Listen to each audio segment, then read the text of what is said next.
Hey guys, what's up? So the old 95 back here, going to the paint shop on Monday, gonna get this side of the car painted because the other side of the car had already been painted. Didn't realize that the day I bought it. But anyway, once I get this side painted, I think it's gonna look pretty awesome. Like I said, it's really hard to find these cars with low miles and 100% stock, but kind of stumbled into this one. Anyway, so right now you can go down to the dealership and order a Jeep Gladiator pickup truck with the diesel engine. Now we've been waiting and waiting for a while to find out more about it. We don't have like all the details, but pretty much it's in the order guide. You can go down there, you can place an order, and from what I understand, they're going to start shipping later this year. So if you go place an order for a Gladiator EcoDiesel right now, you might have it before the end of the year, which would be kind of cool, right? Update on my EcoDiesel and the Ram 1500. As you know, the Ram 1500 and the Gladiator share a lot of similarities: rear suspension design, some powertrains, the payload, curb weight. A lot of the specs are pretty similar between the two trucks actually. And anyhow, I've got the EcoDiesel and the Ram, a little over 5,000 miles. You guys saw the video. It went to the shop because of an oil leak. It started marking its territory on my garage floor and out in the driveway. Took it to the dealership almost 2 weeks ago now. They called me yesterday and said the parts finally arrived. They put some dye in the engine oil and drove it, and they think that it's coming from somewhere around the timing cover, like behind the timing cover. So they replaced the timing cover is what they did. They ordered a new one.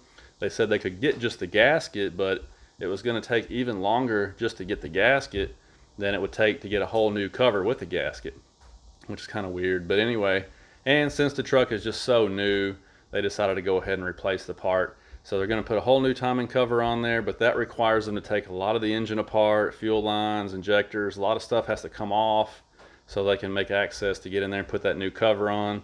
So I'm looking at another day or two of labor, which brings me to another point. If I had to do this out of warranty, it'd probably be a couple $1,000s to put a timing cover on this thing. So it's kind of scary. But anyway, that's the update on my EcoDiesel. And so that brings me to the question, you can go order a Jeep Gladiator EcoDiesel right now, but should you? I mean, honestly, everybody loves diesel power, and diesel got really, really popular in the late 90s, early 2000s, when the diesel pickup wars kind of started. Ford had that Power Stroke that they upgraded, and then GM had the Duramax that they brought to market. The Cummins was already legendary by that point. So diesel got really, really popular around that time frame. But in today's world, the EPA has kind of killed diesel engines. You got all that emissions equipment on there. It chokes them down, kills the fuel economy, kills the reliability. And unfortunately, as bad as I hate to admit it, the EcoDiesel that FCA is using is probably the worst one out there. It's made in Italy. I've never had any good luck with anything from Europe. We've had BMW, Mini, several diesel engines from VM. All the stuff that I have experience with from Europe has always been trash, to be honest. Not very reliable, not well engineered, not well built. So I kind of gave this engine a chance because they told us that the Gen 3 engine was going to be kind of like, one of those case studies where they look at all the problems and they fix all the problems. That's what they told us. They went down the list, talked to owners, talked to dealers, found what all the issues were on the Gen 2, and they fixed everything, is what they told us. And so this new Gen 3 engine was going to be reliable, not going to have any problems with it. I decided to give it a chance. 6 months in, it's in the shop. Unfortunately, I'm not the only one. There's a lot of guys on the Ram forum, a lot of guys on the EcoDiesel forum, a lot of guys on the Facebook groups that have had trouble with theirs already as well. I've seen charge air cooler hoses being replaced, oil leaks. One guy had his engine completely blow up on a camping trip. There's been several different issues with this engine already, and it's only been on the road for less than a year is the bad thing about it. So to see that many issues popping up with this new engine already in less than a year, it kind of makes you wonder if we're going to go down the same path with the Gen 3 engine that we saw with the Gen 2 engine. So we were all hoping for the best. I was too. That's why I decided to give it a chance. But I'm already like, man, I don't know. If this thing has this many issues this early in the game, it kind of makes a guy wonder if you should go order a Jeep Gladiator with a diesel engine. In the Gladiator and in the Wrangler, the engine compartment's smaller, you have less ability to keep it cool, which is probably one reason they derated the torque a little bit in those applications. But still, you got a diesel engine in there that needs cooling. It's not going to be able to cool as well. Are those going to eventually have more problems than the Rams? I don't know. Then on the other hand, the Ram guys seem to work the engines a little harder. They tow and haul and things like that. So I don't know. Time will tell, you know. But if you're going to go order a Jeep Gladiator EcoDiesel, you need to go into it knowing that this isn't necessarily going to be an engine that's fixed and is going to be reliable for long term. You know, we're already seeing issues with them, and we already know that the cost on them is really high. They're expensive to maintain, expensive up front, but they're also expensive to maintain. So, you know, you're not going to save any money. You're not going to get dependability or reliability long term, I'm afraid. So you got to just go into it, guys, knowing what you're getting into. If you've got a good case for the diesel engine, fine, but just know what you're getting into before you go get one, before you place your order. So I just want to give you a heads up on that. You know, when I get my truck back, hopefully it's not going to leak, give me any more problems, but I'm going to look it over really closely and make sure. It's kind of interesting, you know, that why would the timing cover leak this early unless there was a bad casting or, you know, a bad design on the gasket, or, you know, there's got to be something going on there that would make that happen. And I'm not the only one. Like I said, there's been a lot of guys on the forums that have had the same issue. So it just kind of makes you wonder, you know. So let's ask that question one more time. Would I buy the diesel again? You know, I did a video last year kind of, you know, warning people about the financial aspect of it. You know, you're never ever going to save money with the diesel. But then I realized there's more to it than just the financial aspect of it. There's a lot of people who just want the diesel, which is fine. There's some people who tow trailers and things, and the diesel obviously is going to tow better, so that's fine. But you know, there's different ways to look at it. I decided to go give it a chance, but you know, seeing what I've seen and experiencing what I've experienced, you know, right now, if I was going to go order another truck, would I get the diesel again? Probably not. Probably not. Honestly, if I was going to go back to another truck right now, I'd probably get another Gladiator because it's just so much fun. But I think I would probably stick with the Pentastar V6. And the reason why is because that engine is proven, it's reliable, it's fuel efficient for what it is, it's inexpensive to maintain. Really a simple engine. It doesn't even have direct injection on it. It's just a really simple, in relative terms, you know, compared to other stuff out there today. It's really simple and proven. And I think there's something to be said for simplicity nowadays. Everything's getting really complicated and advanced, and it's causing more problems, you know. So the Pentastar is an engine that I feel like, because I've had 4 of them and they're all flawless, I feel like I can trust it, you know, I can depend on it. It's not going to give me any trouble. And it's actually pretty snappy. I mean, it doesn't have a lot of torque, everybody knows that, but it's got good horsepower.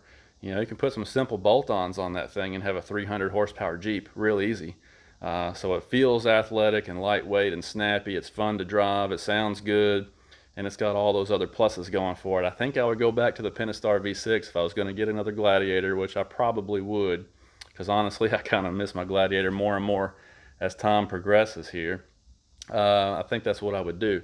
I'd probably look into that Mojave package because the Mojave trim level is pretty sweet. You know, it's got a lot of the off-road goodies, but it's kind of tuned more. Like the way that it's tuned, I think will be better for a daily driver. You know, that off-road suspension that they've got on there for the, you know, the desert rated suspension, I think would also work really good on the street, give you a better ride, a more plush ride, and it would work good off-road, obviously. I think that's a really cool package they've got going on there. So I'd probably check out that Mojave, stick with the V6.